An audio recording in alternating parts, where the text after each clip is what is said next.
Hi, and welcome back to my YouTube channel, Forever Vegan Inspo, where we want you to eat well, feel well, and to be in good health. So thank you for joining us today. Jamaican fried dumplings, a simple yet versatile recipe that I know you will enjoy today.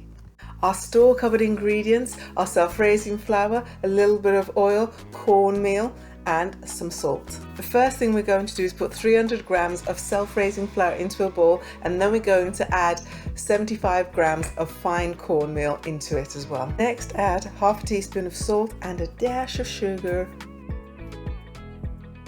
We're now going to stir our ingredients together, and then we're going to make a well. We're going to add about a tablespoon of oil, sunflower oil, oil of your choice, and then we're going to start to add our water. I would say just add your water gradually because we don't want our dough too sticky.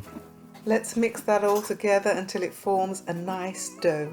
This is how your dough should look, and I'm just going to let it rest for about 10 minutes before I start the next step in the process. We're going to form our dumplings into rounds so that they're nice and smooth and evenly shaped. We're going to place our dumplings into a saucepan with some oil. Make sure that the oil is hot before you put the dumplings in. Your gas needs to be on a medium heat. What we're looking for is the dumplings to be golden brown on each side and also around the center line. These are our fried dumplings, a staple within Jamaican cuisine.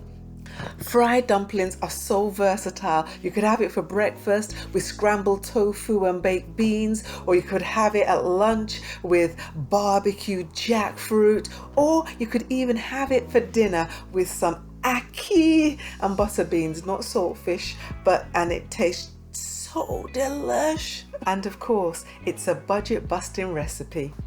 Thank you for joining me today on Forever Vegan Inspo, and I look forward to seeing you and sharing with you again very soon.